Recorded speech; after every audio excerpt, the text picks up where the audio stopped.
Fala galera desse multiverso, tudo bem com vocês aí? Tudo tranquilo, tudo belezinha.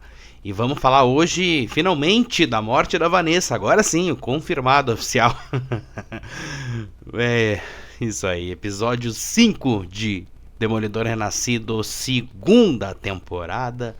Mas antes de irmos pro vídeo, mesmo se tu não for ver tudo, se tu não tá nem aí, se tu acha eu feio, idiota, sei lá o que, curte aí, comenta, ajuda a engajar o canal aí, ajuda a crescer um pouquinho.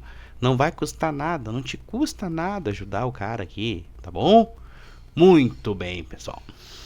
Tivemos nessa semana aí o quinto episódio de Demolidor Renascido e um episódio com flashbacks, né? Mas também um episódio que inicia diretamente onde terminamos semana passada, na questão da Vanessa tá morta, não está morta, o Demolidor e o Mercenário fugindo.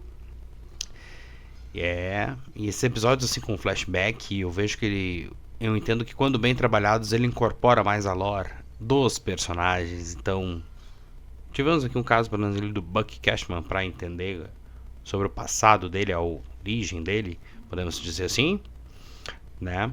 Tivemos dois retornos também de personagens desses flashbacks aí, como o Fog Nelson, que já era esperado, já sabíamos que apareceria.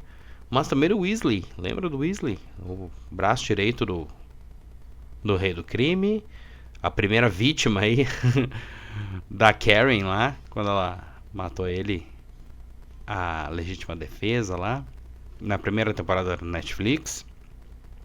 E como o Fisk encontrou o Buck nesse meio tempo aí, como um substituto tão eficaz quanto o Weasley.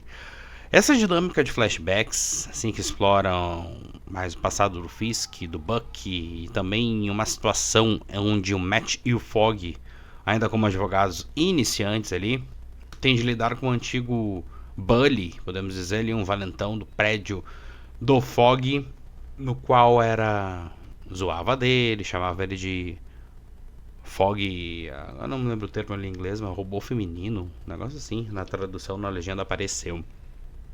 Mas nós vimos aí o Fog na sua pureza de coração, como sempre, agindo com misericórdia para dar uma segunda chance a esse rapaz que era um criminoso, mas ele conhecia, né, uma segunda chance, uma oportunidade, e é algo que conversa, o flashback vai conversando com a dinâmica do episódio do Matt em salvar a vida do mercenário ali, a todo custo.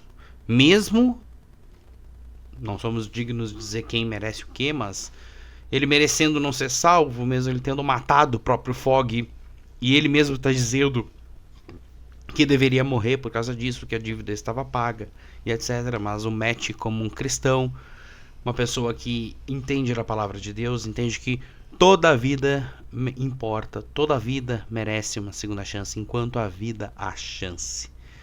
Que não devemos agir com vingança, pois a vingança pertence a Deus. Que devemos amar ao próximo, amar aos nossos inimigos assim como nós os amamos.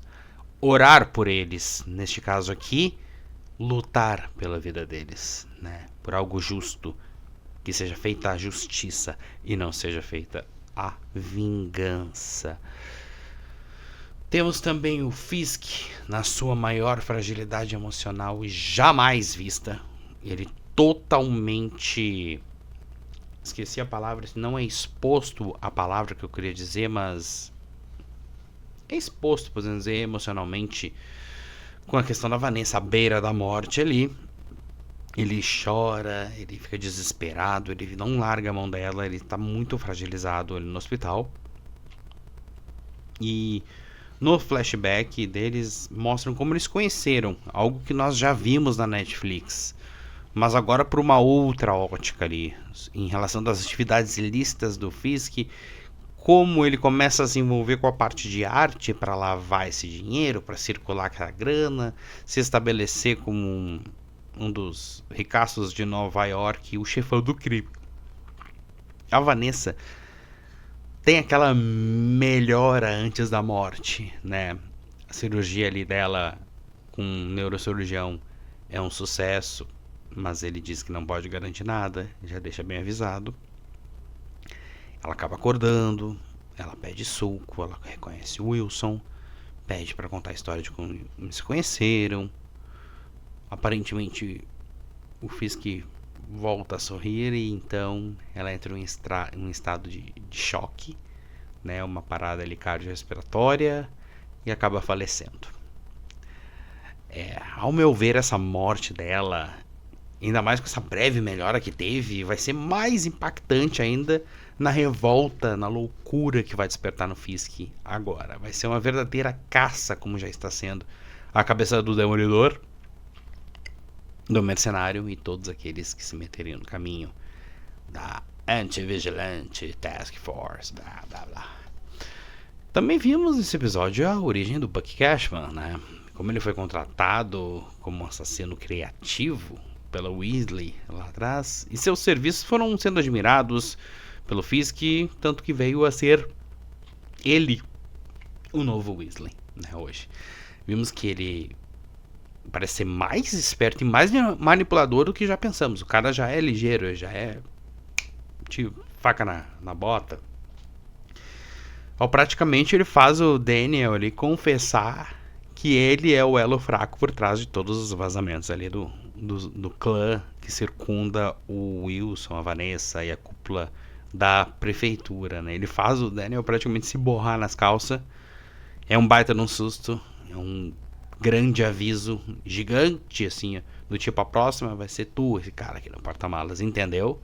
O que acontecesse, traiu o Sr. Fisk. Recado bem dado, mais claro impossível. Mas é isso, pessoal, não vou enrolar muito aqui.